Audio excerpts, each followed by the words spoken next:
Hola a todos, bienvenidos de regreso a Álgebra Superior 1. Esta vez estamos ya en la parte 14, wow.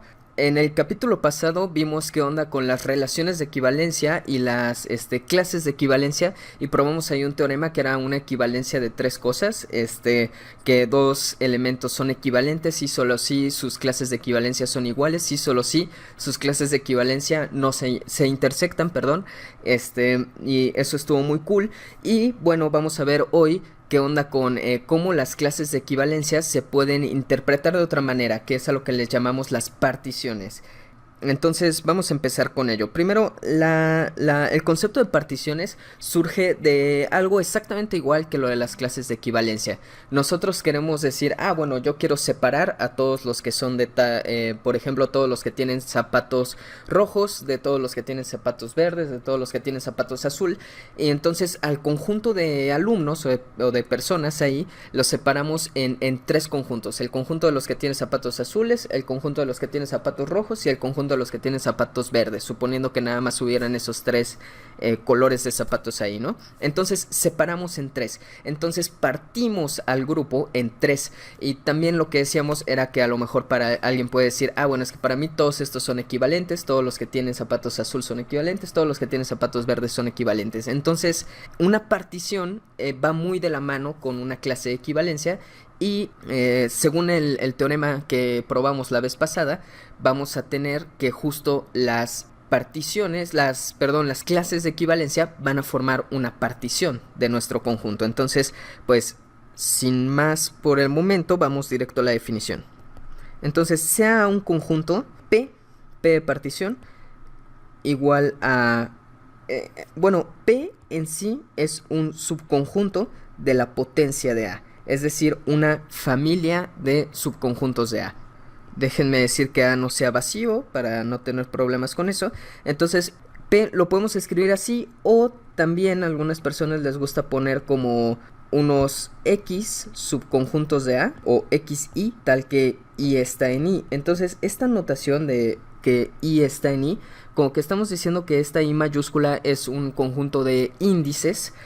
Por ejemplo, puede ser 1, 2, 3, y entonces eso significaría que este conjunto es x1, x2, x3, pero eso no se tiene que quedar ahí, y puede ser todos los números naturales. Entonces puedes tener una infinidad, o puede ser en realidad cualquier conjunto que uno quiera, ¿no? Entonces uno puede tener una infinidad del tamaño que quiera, digamos, de conjuntos aquí en la partición. Entonces, pues bueno, esto es como que muy general y muy fácil de escribir, pero a lo mejor esto puede ser un poco más fácil de denotar.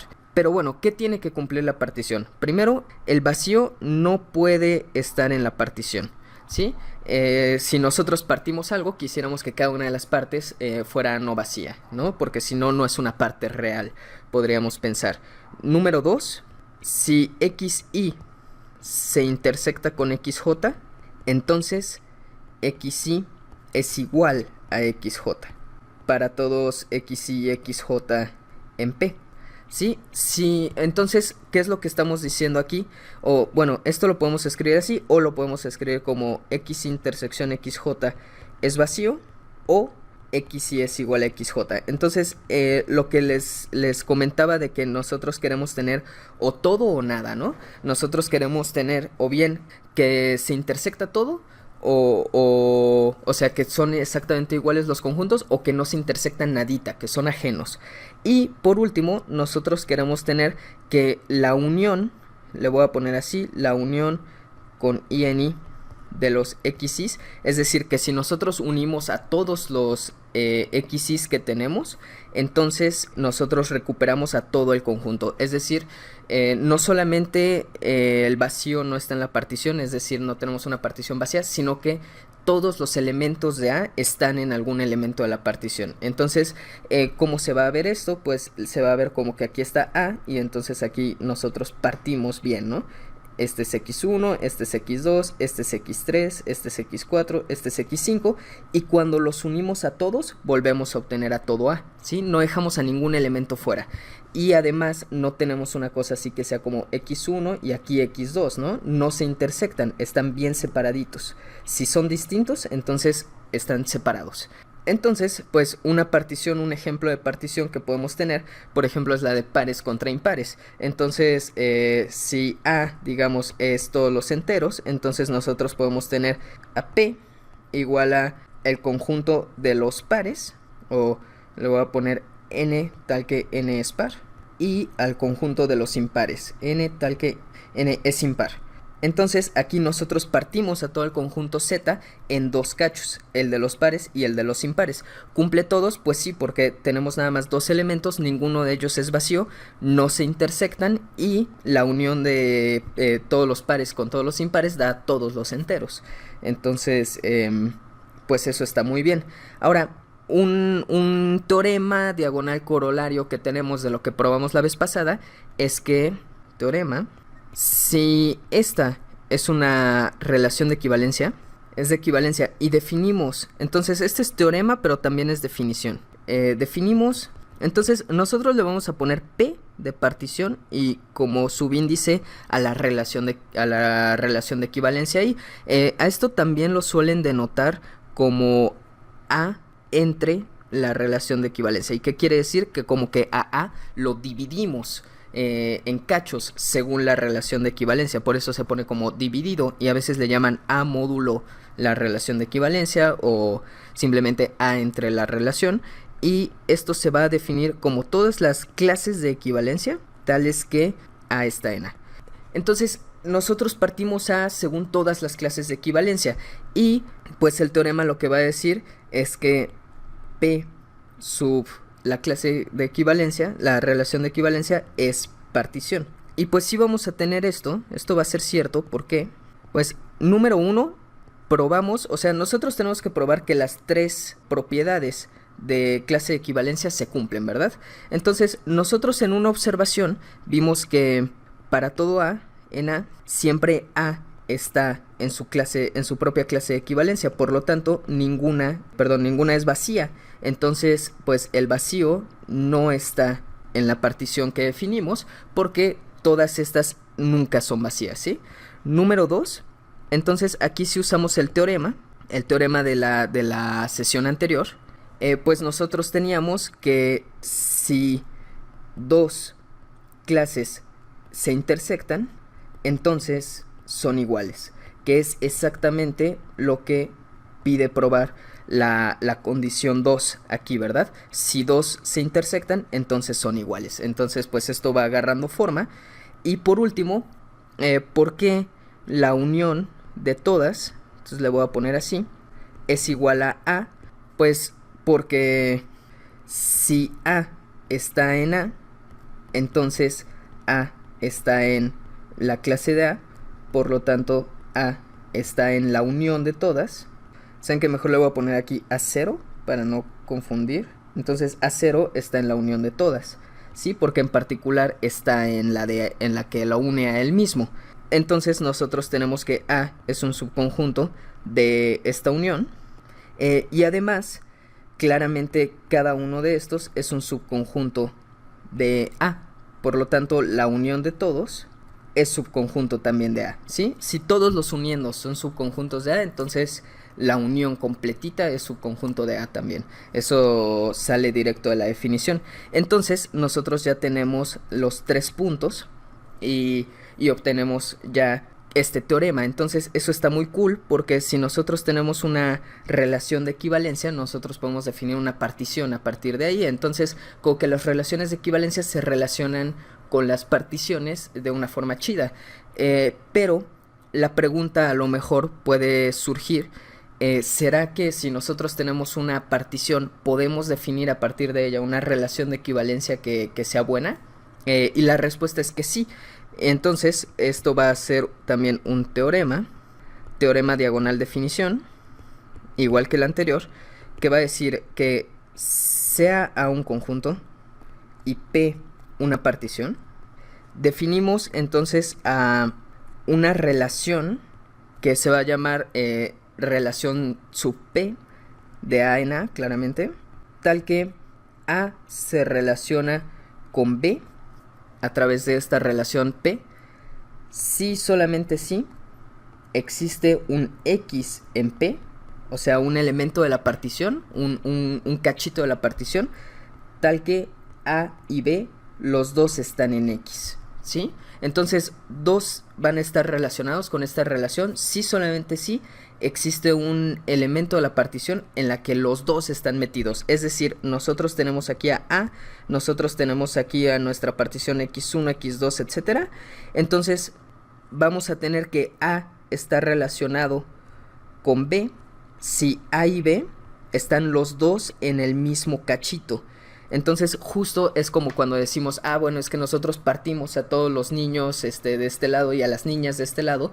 Entonces ahí hicimos una partición de niños y niñas y entonces vamos a decir, bueno, todos están relacionados. Si están del mismo lado, quiere decir que para nosotros están relacionados todos los niños y están relacionadas todas las niñas entre ellas. Pero no se relacionan entre sí. Alguien que está acá no se relaciona con alguien que esté de este lado porque están separados por la partición, ¿de acuerdo? Y entonces, pues el teorema lo que dice es que esta relación es de equivalencia. Entonces, pues lo probamos bastante rápido. Es una cosa sencilla, igual que el teorema anterior, prueba. Nada más es cuestión de demostrar los tres axiomas o las tres propiedades que definimos para una relación de equivalencia, ¿verdad? ¿Recuerdan cuáles eran? Número 1, simetría. Número 2, reflexividad. Y número 2, transitividad. ¿Qué quiere decir esto? Que primero queremos nosotros probar que si A está relacionado a través de P con B, entonces B está relacionado a través de P con A. Pero esto es muy fácil, pues si A está relacionado con B, entonces existe un X en P tal que tanto A como B están en esta X, pero esto es lo mismo que decir que existe un X en P tal que B y A están en X, ¿verdad? Pues es lo mismo, nomás estamos ahí cambiando ese orden, pero esto quiere decir que B está relacionado a través de P con A, entonces sí tenemos simetría. Número 2, reflexividad, es decir, nosotros queremos probar que A se relaciona consigo mismo, pero como nosotros tenemos que A es igual a la unión de todas las X en P, es decir, si nosotros unimos a todos los elementos de P, entonces nosotros recuperamos a todo A. Entonces, si A está en A, nosotros tenemos que A está en la unión de todos los X en P de X. Es decir, nosotros tenemos que A está en la unión de todas las las partes de la partición. Por lo tanto, existe un X en P tal que X está, tal que A está en esa X. Sí, como estuvo en la unión, significa que tiene que estar en al menos uno de los uniendos, uno de los elementos de la unión. Entonces, como A está en X, entonces nosotros tenemos que, bueno, si quieren lo podemos poner como existe X en P tal que A y A están en X. Digo, es algo tonto de poner porque estoy poniendo que A está en X dos veces, pero eso hace que sea más claro en la definición que tenemos de la partición, o bueno, de la relación de equivalencia esta de aquí, que entonces esto implica que A está relacionado a través de P con A, ¿sí? Y por último, queremos probar la transitividad. Entonces, si A se relaciona a través de P con B y B se relaciona a través de P con C, entonces A se relaciona a través de P con C, ¿sí? Entonces, pues nosotros suponemos que A se relaciona con P con B y que B se relaciona con P con C.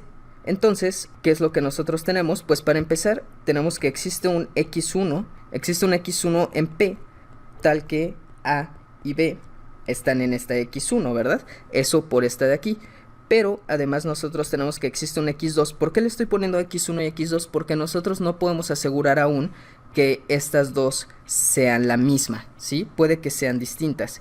Entonces tengo que ponerles un subíndice distinto para poder distinguirlas. Entonces existe X2 en P tal que B y C están en X2. Pero entonces, ¿qué tenemos nosotros aquí? Tenemos que B está en x1 y también está en x2.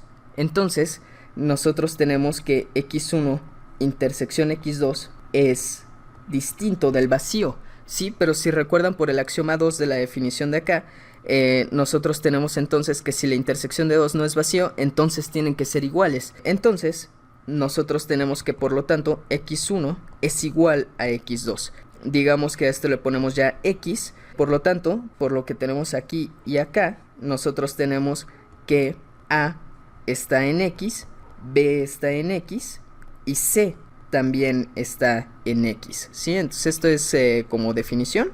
Los dos puntitos arriba del signo igual significa que como que así estoy definiendo a mi x como esa x1 y x2 que ahora sabemos que son iguales. Entonces, ¿qué fue lo que nosotros tuvimos? Que existió o que existe una x en P tal que A y C están los dos en esa misma x. Por lo tanto, por la definición de acá arriba de la partición, por esta de acá, entonces nosotros tenemos que A está relacionado con C a través de P. Y entonces ya tenemos nosotros la transitividad. Y si ven, es muy interesante porque se usan todas las propiedades que nosotros le pedimos a una partición, como que todo está hecho perfecto para que encaje bien.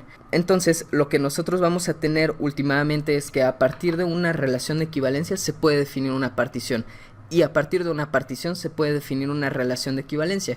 Entonces lo que vamos a ver es que estas dos operaciones de definir una partición a partir de una relación de equivalencia y definir una relación de equivalencia a partir de una partición son cosas duales y son inversas. Es decir, si nosotros tenemos una partición, definimos su relación de equivalencia y de esa relación de equivalencia definimos a la partición asociada, obtenemos la misma partición. Y si hacemos primero de equivalencia, obtenemos la partición, y de la partición la equivalencia, obtenemos la misma relación de equivalencia. Entonces vamos a tener que hacer estas dos operaciones, son inversas. A ver, nosotros queremos entonces probar el siguiente teorema.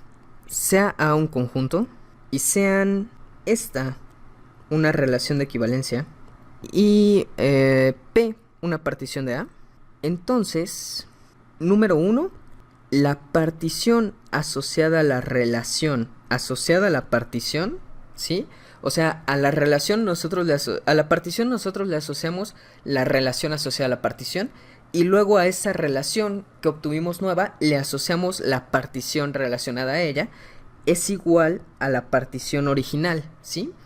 Y número 2, la relación asociada a la partición asociada a la relación es igual a la relación original. ¿Sí? Entonces nosotros tenemos nuestra relación, le asociamos la partición asociada y a esa partición le asociamos la relación y obtenemos la original. Entonces, ¿qué estamos diciendo aquí? Que si una relación yo la mando a su partición asociada y luego esta la mando de regreso a su relación asociada a esa partición, entonces estas dos son iguales. Y lo mismo al revés, ¿vale? A ver, ¿qué tenemos? Número 1. La número 1 es una igualdad de conjuntos. De hecho, en sí las dos son igualdades de conjuntos, pero lo que nosotros tenemos que probar es que, digamos que X está en esta partición. Sí, solamente sí, X está en esta partición, ¿verdad? Aquí X es un subconjunto de A, pero no importa. Nosotros para probar esta igualdad de conjuntos solamente necesitamos probar este sí, solo sí. Entonces vamos a ver qué podemos hacer al respecto. Entonces supongamos primero que X está en la partición esta. ¿Sí? Entonces nosotros definimos a X o a la partición asociada a una relación como que X iba a ser igual a la clase de equivalencia pues asociada con esta partición, ¿verdad? Ajá, porque los elementos de la partición asociada a una relación son exactamente las clases de equivalencia de esa partición. Pero entonces nosotros queremos ver que esto implica que X está en P. Pero es que nosotros no hemos hablado de cómo son las clases de equivalencia asociadas a una relación definida de esta manera. Pero si nosotros vemos, esta clase de equivalencia van a ser todos los... Le voy a poner X en A, tales que X se relaciona con A través de esta relación, ¿sí? Pero ¿qué significa esa relación? Eso significa que, bueno, son las X en A, tales que, y entonces la definición de esta relación es que existe un X' en P, tal que X y A están los dos en esta X'. Bueno, pero nosotros tenemos que aquí esta X' que tiene que existir solamente puede ser una. Digamos que X' va a ser el elemento de P tal que A está en X'. Si X' solamente puede ser un elemento de P, no puede que haya varios elementos de P que cumplan con esta propiedad de la X', porque la A siempre tiene que estar ahí, y si A está en X' y A está en otro elemento de P, entonces estos dos se intersectan, entonces en realidad son el mismo. Entonces como que la X' tiene que ser siempre una X' fija, tiene que ser exactamente esta, la X', tal que A está en X. Entonces, como nosotros vamos a tomar siempre a la misma X', este existe de aquí, lo podemos omitir. Entonces estas van a ser simplemente las X en A, tales que X y A están en X'. Y nosotros aquí ya sabemos que X' es un elemento de la partición porque así lo estamos nosotros tomando. Entonces ya no es necesario esto de aquí, la X' siempre es la misma, siempre está fija. Pero como nosotros ya sabemos que la A siempre es la misma la que está en la X', o sea, siempre está en X', porque la X' siempre es la misma, entonces estos van a ser las X en A, tales que X está en X'. No necesitamos agregar esta parte de que la A está en X', porque nosotros ya sabemos que A siempre está en X'. Pero entonces esto es simplemente los X que están en X', es decir, esto es igual a X', simplemente. Entonces la clase de equivalencia de A bajo esta relación va a ser simplemente el elemento de la partición en la que, al que pertenece A. Creo que eso era obvio, o bueno, está claro por lo que habíamos dicho antes en los ejemplos, pero así es como es. Entonces esto siempre es un elemento de la partición. ¿Qué tenemos entonces? Que la clase de A asociada a la relación asociada a la partición siempre es un elemento de la partición. Entonces, si X es igual a esto, entonces nosotros tenemos que X está en la partición. De hecho aquí es sí solo sí, porque bueno, estamos diciendo X está en la partición, sí solo sí X está en la partición, ¿no? Entonces ya tenemos nosotros que X está en la partición asociada a la relación asociada a la partición, sí solo sí X está en la partición original, y por lo tanto estas dos son exactamente iguales. Y me parece a mí que el inciso 2 debería ser un poco más sencillo. Nosotros queremos probar que estas dos relaciones son la misma. ¿Cómo probamos esto? Pues probando que A está relacionado a través de esta relación con B, si solamente si A está relacionado a través de esta con B, es decir, los elementos que se relacionan son los mismos, que también es como una igualdad de conjuntos, porque en realidad estas relaciones son parejas ordenadas y eso es lo que queremos probar, que son iguales, pero lo podemos escribir ya de esta forma simplificada y nos va a ayudar. Entonces supongamos primero que A se relaciona a través de esta con B. Entonces nosotros, por la definición de la relación asociada a una partición, nosotros tenemos que esto pasa si solamente si existe un X en la partición asociada, ¿sí? En esta partición, la que está aquí abajito, tal que A y B están ambos en X. Pero si nosotros recordamos, un elemento de la partición asociada siempre tiene que ser de la forma, la clase de equivalencia de algún elemento, ¿sí? Para algún C en A. Entonces lo que nosotros estamos diciendo aquí es que esto va a pasar si solamente si A, tanto A como B están en la misma clase de equivalencia, o en la clase de equivalencia de algún elemento C. Pero ahora sí, por la definición de las clases de equivalencia, esto pasa si solamente si A se relaciona con C y C se relaciona con B. Aquí ya estoy haciendo simetría en una de estas, pero bueno, lo podemos hacer fácilmente porque sabemos que esta ya es una relación de equivalencia. Y pues esto va a pasar si solamente si A se relaciona con B, ¿sí? Por la transitividad. ¿Por qué digo sí solamente sí? Porque aquí, a lo mejor aquí debería poner yo, existe C en A tal que esto. Y aquí sí solamente sí existe C en A tal que esto. Pero aquí la C que podría existir, si nosotros solamente tenemos esto, es la A misma o la B misma, ¿sí? Y así ya nosotros tenemos esta cadena hasta acá y entonces ya tenemos esto relacionado de esta manera. Por lo tanto, nosotros tenemos que se cumple esta propiedad A está relacionada a través de esta relación asociada con B, si solo si está relacionado con la relación original. Por lo tanto, la relación asociada es igual a la relación original. Entonces ya tenemos nosotros que se cumple la propiedad 1 y la propiedad 2. No sé si esto va a quedar muy largo para tenerlo todo junto en un solo video, pero bueno, si lo separo en 2 videos, así será, supongo. Pero bueno, en el siguiente video ahora sí vamos a comenzar con otro tema nuevo de la teoría de conjuntos. O sea, sigue siendo como el mismo tema, solamente un subtema nuevo, que es qué significa la cardinalidad de un conjunto, conjuntos finitos y conjuntos infinitos. ¿Qué significan todas esas cosas? En realidad eso solamente es una embarradita porque es un tema muy extenso. De hecho tengo 5 videos ya en este canal que hablan todo sobre eso. Entonces si quieres saber más de eso, pues lo puedes ir a checar por ahí. Yo creo que ahí en la i también... En la i que siempre pongo por ahí, también voy a poner la lista de reproducción de esos capítulos. Pero pues si te gustó, por favor dale like, suscríbete si quieres ver más de álgebra superior 1, conjuntos y más cosas de matemáticas, y nos vemos en el siguiente. Adiós.